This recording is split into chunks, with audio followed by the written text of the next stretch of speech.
Danas pravimo nešto što će vas osvojiti na prvi zalogaj. Mamina lisnata pogača. Zamislite ovo. Hrskava, zlatno pečena korica, a unutra mekana, mirisna, lisnata struktura koja se prosto topi u ustima. Ćao svima, dobrodošli u još jedne kuhinjske avanture i dobrodošli u još jedan novi video recept. Danas pravimo najsavršeniju lisnatu pogaču ikada.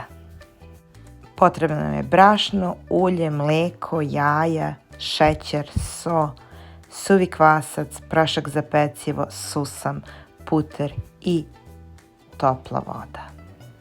Tačne mere ću vam ostaviti u opisu videa, ali eto za početak mi smo koristili 600 grama brašna.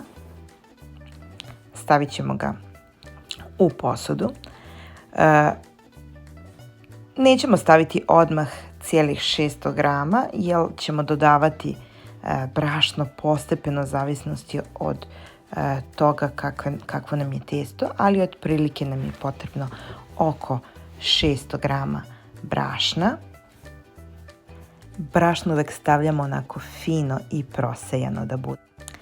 Zatim ćemo dodati suvi kvasac. Kada stavljamo suvi kvasac nije uopšte potrebno da ga aktiviramo, znači samo ćemo staviti suvi kvasac bez ikakve aktivacije, jedan prašak za pecivo. Naravno, uvek možete da koristite i sveži kvasac umjesto suvog kvasca. Sve ćemo to sada lepo pomiješati,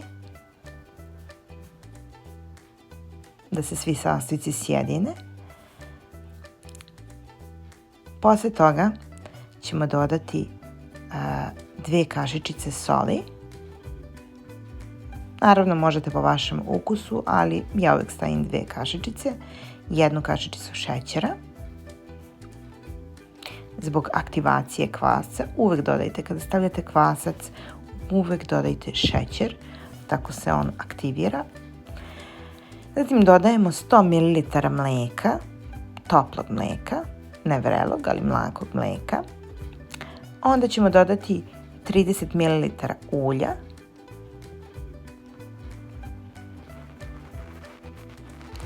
Zatim dodajemo jedno žumance i 2 belanceta.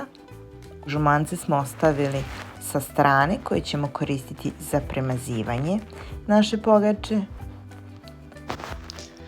Zatim dodajemo vodu, oko 200 ml vode, ali svako brašno je drugačije i morate da osjetite sami koliko će vama tačno vode biti potrebno i počinjemo da mesimo.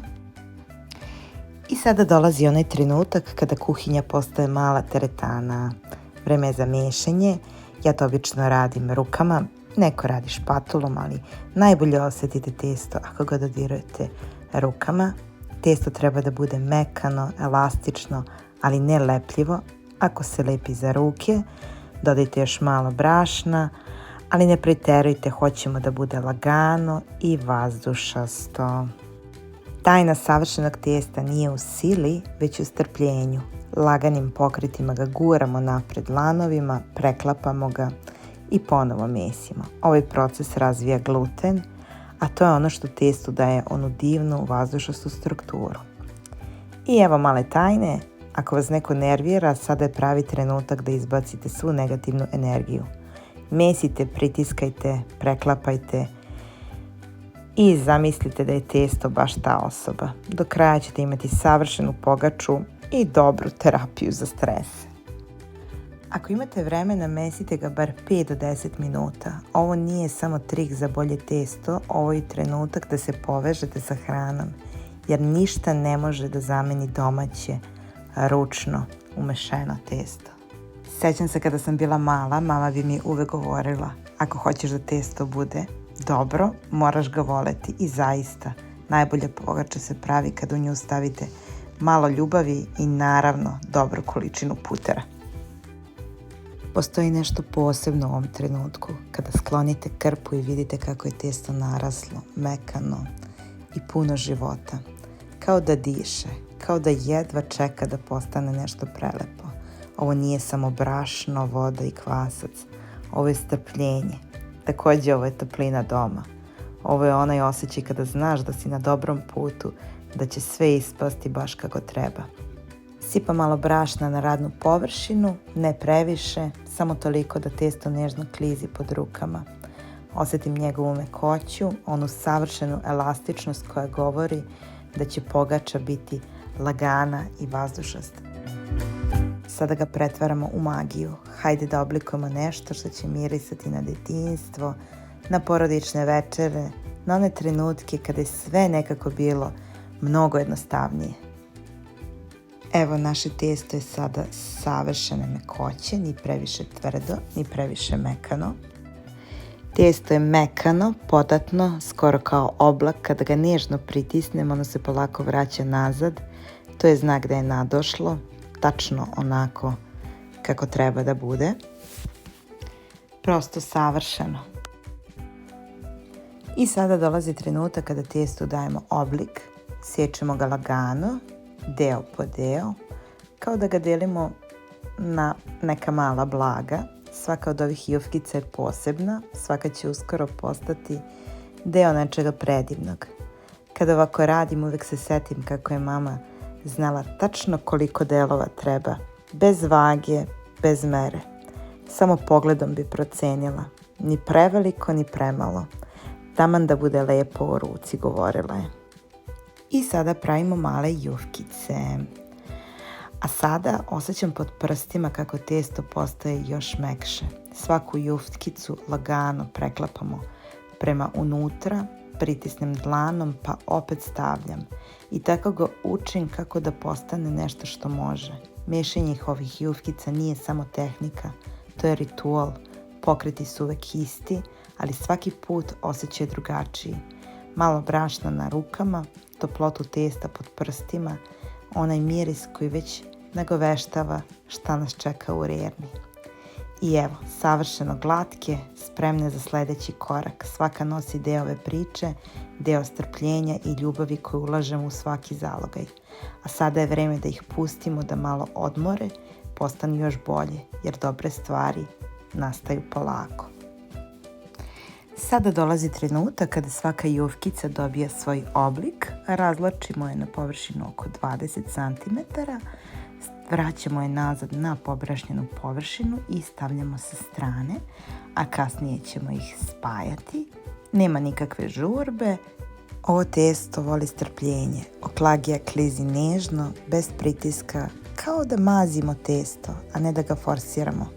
Malo po malo, krug postaje veći, sve tanji, ali i dalje mekan. Svaka jufkica je posebna, svaka se razlači na svoj način, neki su upornije, tako i malo treba više pažnje, ali to je sve deo čarolije.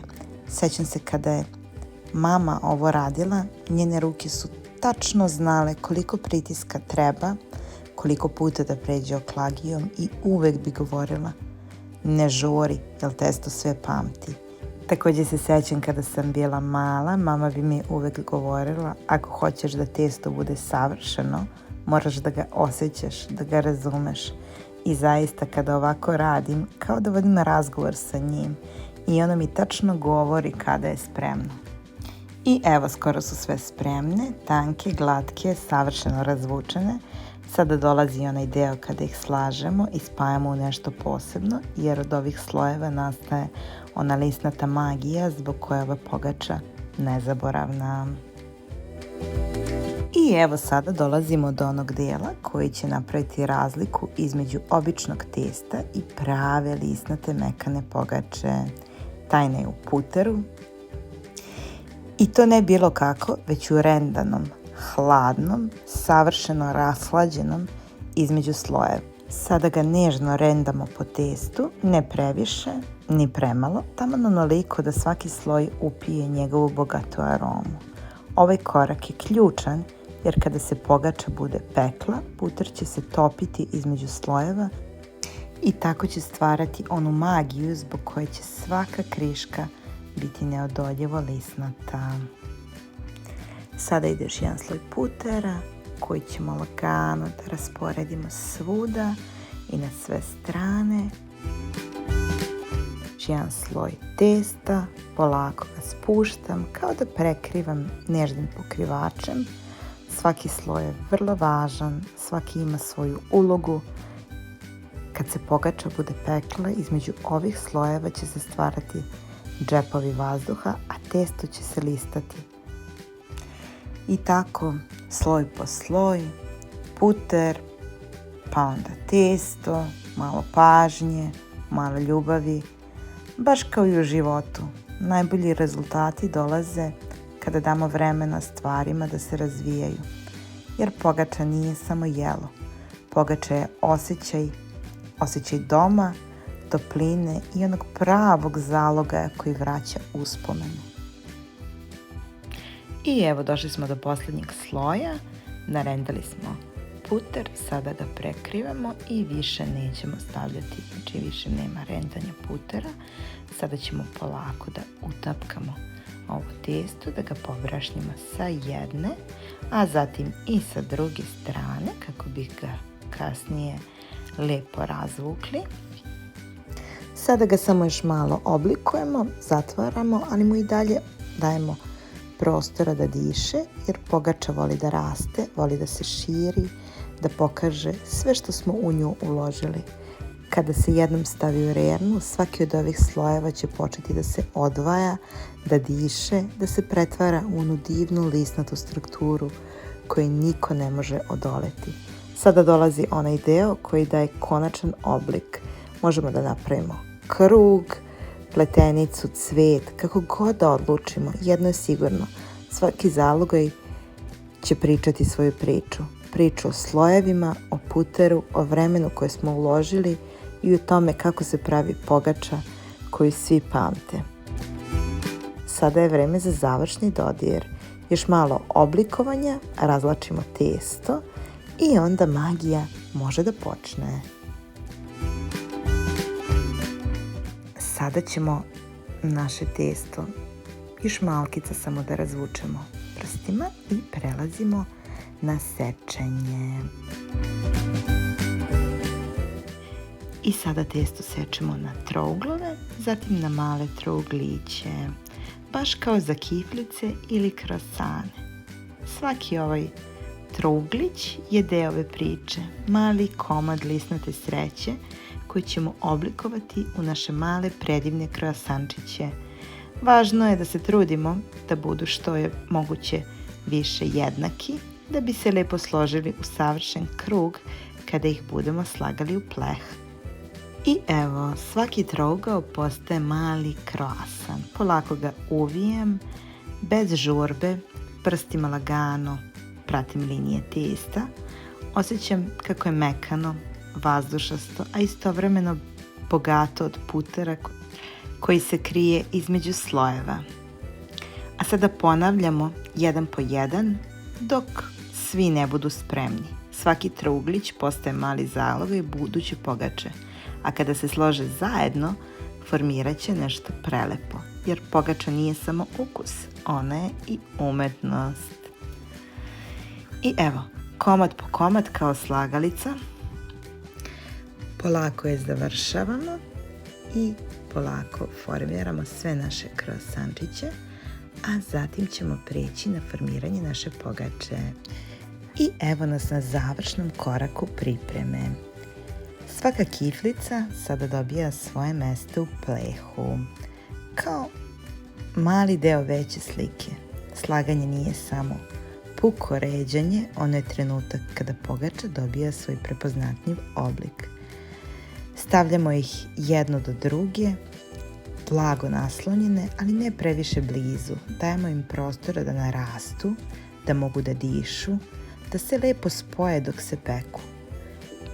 Pogledajte već sada kako se dobije struktura. Kao mali mozaik od testa i putera. Sada prelazimo polako i na spoljašnji krug.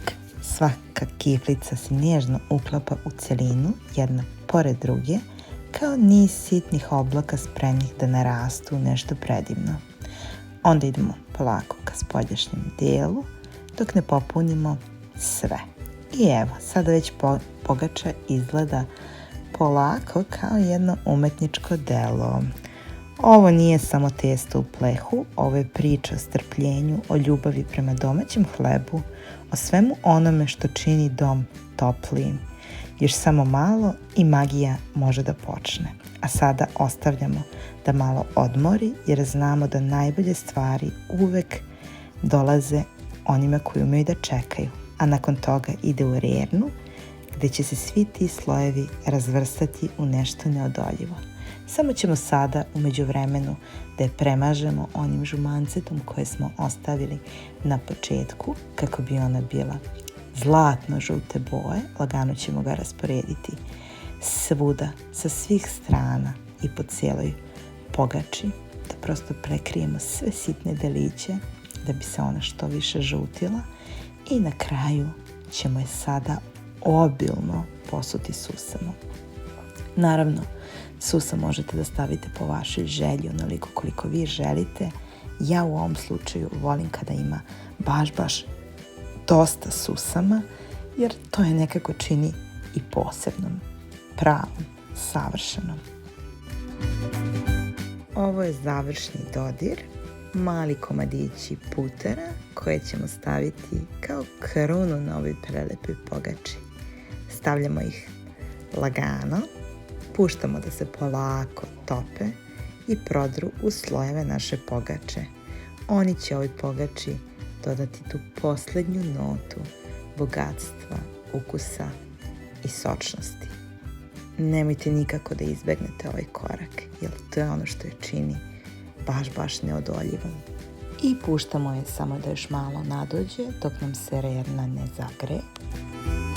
I pečemo je nekih 25 do 30 minuta na 200 stepeni, zavisnosti od vaše rerne, i na kraju uživajte u ovom predivnom savršenstvu.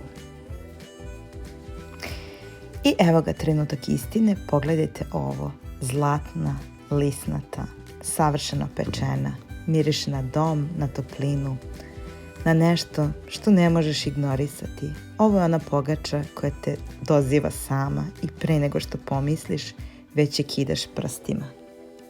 Ako vam se svidio ovaj video, ne zaboravite da ga lajkujete i da se supscribeujete na moj kanal. Ljubim vas!